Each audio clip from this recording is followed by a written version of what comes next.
Lluvia, gracias a Dios se lo permitió el diputado a la Asamblea Nacional por el Gran Polo Patriótico, Earle Herrera, diputado del estado Anzoátegui. Diputado, buenos días, bienvenido a Globovisión, bienvenido a Primera Página. Buenos días, Gabriel, muchas gracias por la invitación. Son varios los temas, diputados, y esperemos que el tiempo sea benévolo con nosotros para tocarlos todos y cada uno de ellos.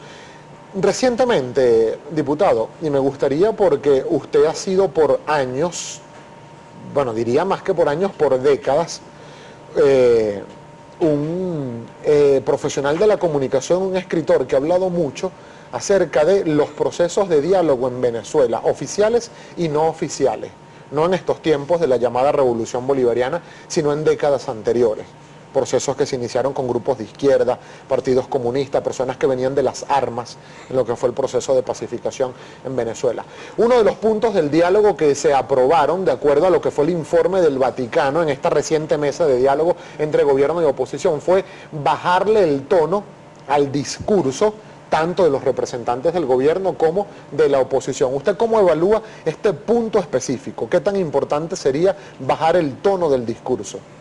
Bueno, yo creo que se está empezando apenas y en muchos casos todavía hay muchas situaciones que no te permiten que de entrada ese tono del que se habla, que para mí no es lo más importante, se llegue a bajar, pero pienso que de parte del Partido Socialista Unido de Venezuela y del Gobierno Nacional, la apertura al diálogo, los constantes llamados, la extensión de la mano del presidente a todos los factores de la oposición apuntan en esa dirección. Y yo pienso que es hacia esa meta que debe conducir esta iniciativa de diálogo donde están participando factores nada menos que como el Vaticano, como los expresidentes que han llegado aquí a Venezuela y que tiene el consenso nacional e internacional. Estados Unidos también con un representante. Aquí vino Tomás Shannon. Yo siempre a los Estados Unidos los veo con reserva. Cuando dicen diálogo uno no sabe qué quieren decir. Yo no les doy ni tantico así, pero vamos a darle el beneficio de la duda en esta oportunidad. Bueno, pero se han reunido con el presidente Maduro y fueron invitados por el gobierno. Y se seguirán reuniendo porque son un factor importante que tiene que ver con lo que ha pasado en Venezuela desde el golpe del 2002 hasta hoy. De manera que si los Estados Unidos es un factor del conflicto y del disturbio, debe estar allí. Usted decía, profesor y diputado, que el discurso del PSUV y del presidente Maduro es tender la mano, es ir a un proceso de diálogo. Ahora, ¿esto realmente trasciende el discurso y se va a la práctica? Le pongo, por favor, parte de lo que fue un discurso emitido ayer por el presidente de la República, Nicolás Maduro, que ha generado al menos tensión en varios sectores de la vida política venezolana. Recordemos qué fue lo que dijo el presidente.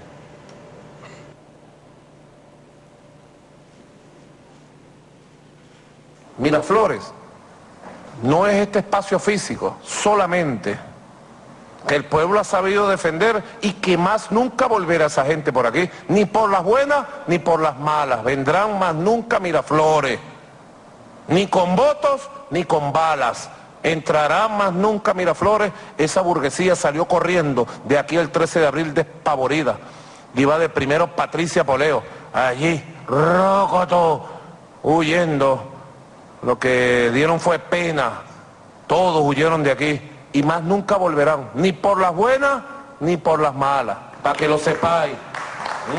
Bien, parte de lo que expresaba ayer el presidente de la República, ¿cómo se puede interpretar para una persona que cree en la democracia el decir que ni por las buenas ni por las malas, ni con balas ni con votos volverá la burguesía a Miraflores? Bueno, yo no soy el que voy a traducir al presidente de la República ese discurso. Las palabras del presidente siempre se buscan las más polémicas y del otro sector los medios apuestan a que aquí no haya diálogo y por eso es lo que destacan. Cuando el presidente extiende la mano, cuando el presidente convoca al entendimiento, eso lo minimizan. Pero cuando hay palabras de esta naturaleza que responden a un contexto determinado, es lo que magnifican. Yo le hago un llamado a los medios para que también apuesten y le den una oportunidad al diálogo, no al Vaticano. El Vaticano tiene todas las oportunidades, como dijo Enrique Capriles, le doy una oportunidad al Papa. No creo que sea Enrique Capriles el que tenga que estar dándole oportunidad al Papa.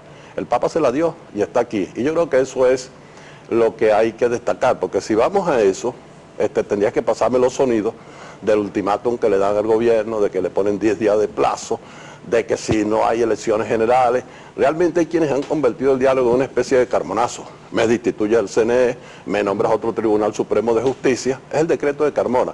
Si allí ponemos el acento, pues no estamos realmente abonando en función del entendimiento. ¿Usted cree, profesor, que este proceso de diálogo realmente vaya a dar resultados concretos? Porque cuando se va a una mesa de diálogo, de negociación, de acuerdos, ambas partes que se sientan, sea cual sea el carácter de ellas, van con algo que pedir, pero también con algo que ceder.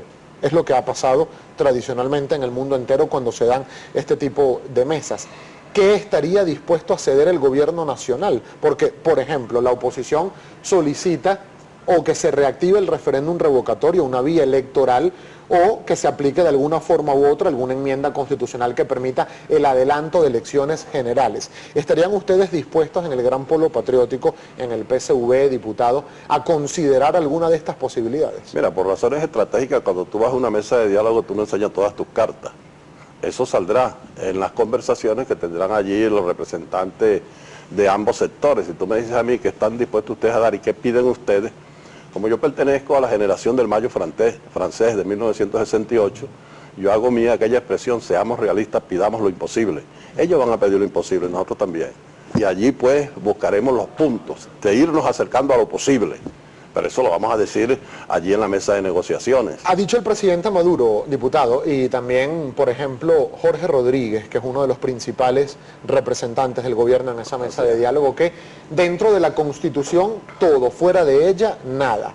La Constitución establecía o establece, por ejemplo, el término en los cuales se deben realizar elecciones a gobernadores, por ejemplo. Ya por decisión del Consejo Nacional Electoral se pusieron que debieron ser para este mes de diciembre para finalizando el primer semestre del próximo año.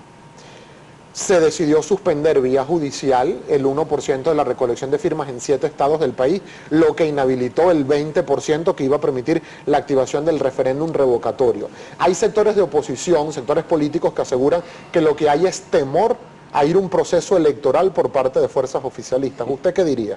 Bueno, realmente nosotros hemos participado en más de 18 elecciones. De manera que no somos nosotros los que hemos tenido miedo a los procesos electorales.